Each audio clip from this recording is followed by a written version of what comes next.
안녕하세요. 하루 한 끼 채식 도전에 건강 풀떼기의 이호석 수석입니다. 오늘은 평소에 증상이 없어서 쉽게 지나칠 수 있는 당뇨병 전조 증상에 대해 알아보겠습니다.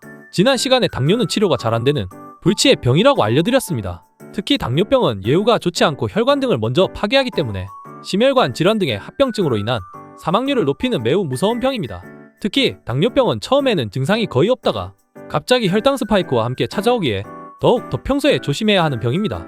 그래서 당뇨병에 걸리기 전 우리 몸이 보내는 위험 신호는 어떤 것들이 있으며 이를 사전에 예방하기 위해서는 어떤 음식을 섭취해야 하는지 알아보겠습니다. 1형 당뇨, 2형 당뇨 이런 이야기는 이번 시간에는 하지는 않겠습니다. 바쁘시니까 바로 본론으로 들어가겠습니다. 먼저 당뇨병에 걸리기 전 우리 몸이 보내는 대표적인 5가지 신호에 대해 알아보겠습니다. 첫 번째, 계속해서 물을 마시는 다갈, 목마름, 갈증입니다. 두 번째는 소변을 자주 보는 다녀 증상입니다. 이 2가지 증상은 항상 한 세트로 일어나는 경향이 있습니다.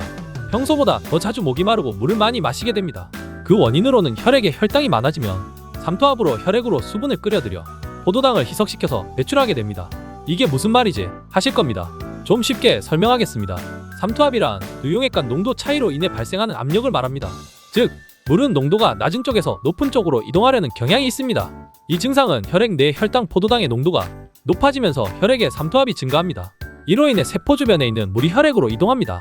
그래서 수분을 잃은 세포가 탈수 상태에 빠지게 되는 현상입니다.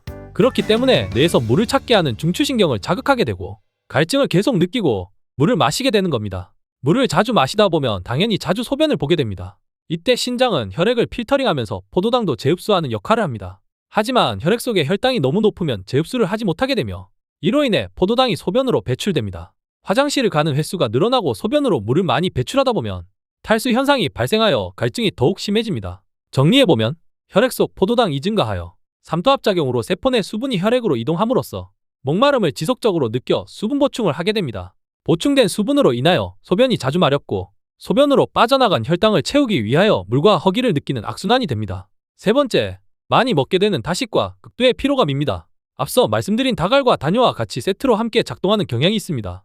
우리 몸은 정상적인 활동을 하기 위해서는 에너지가 필요한데 에너지의 대부분은 포도당에서 오는 것들입니다. 인슐린을 생성하는 기능 저하에 따른 근육 내 에너지원 공급에 이상이 생기면 에너지원이 부족한 근육세포로 인하여 극도의 피로감이 발생합니다. 이는 세포에서 포도당을 에너지로 활용하지 못하고 혈액 내에 포도당을 떠돌게 하는 질환으로 에너지를 잘 쓰지 못하기 때문에 계속 허기지게 만드는 주요 원인입니다.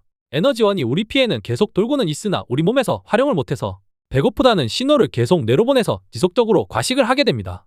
또한 먹어도 공복감이 쉽게 느껴지고 쉽게 피곤함이 느껴집니다. 네 번째, 시력이 갑자기 나빠지거나 눈앞이 흐릿해지는 증상이 나타납니다. 5번째, 성처가 잘 낫지 않거나 피부 감염이 자주 발생합니다. 상처 회복이 지연되는 것은 노화도 그럴 수 있지만 덜분데 상처가 이틀 3일이면 낫던 게 2주, 3주가 되어도 짙은 색으로 상처가 남고 잘 아물지 않을 때 당뇨를 의심해 봐야 합니다. 혈관 속에 당이 많아져서 혈액과 혈관의 점도가 높아지고 점도가 높아질수록 뻑뻑해져서 혈액순환이 잘 안 되고 그렇기 때문에 상처가 잘 낫지 않는 것처럼 느껴집니다. 특히 손끝, 발끝 말단에 있는 미세혈관부터 망가지기 때문에 눈, 손, 발끝 부분이 먼저 손상들이 이어지는 겁니다. 그 외에 손발저림, 피부 가려움증이 있어도 한 번쯤은 당뇨병을 의심해봐야 합니다. 자, 정리 한번 해보겠습니다. 내가 회사에서 일을 하다가 갈증이 자주 나고 하루에 차 또는 커피를 4잔 이상 마시고 화장실을 자주 가시는 분들, 특히 출근부터 피곤하고 점심 식사 후 식곤증과 함께 극도의 피곤함과 졸음이 매일 쏟아진다면 위험 신호입니다.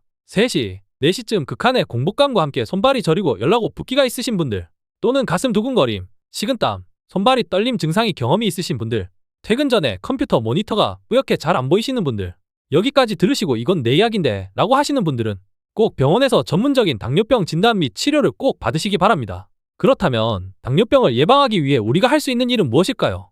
여기서 중요한 역할을 하는 것이 바로 식이섬유입니다. 식이섬유는 혈당 상승을 완만하게 해주고 포만감을 주어 과식을 방지합니다. 특히 식이섬유가 풍부한 채소를 많이 섭취하는 것이 좋습니다. 증상에 따른 채소도 좀 달라져야 되는데요. 첫째, 단순히 물을 많이 마시는 것보다 중요한 건 설탕이 포함된 음료는 피하고 채소 같은 건강한 음식을 더 많이 섭취하는 겁니다. 여기에는 오이, 상추, 쌈채소처럼 수분이 많은 채소를 먹으면 좋습니다.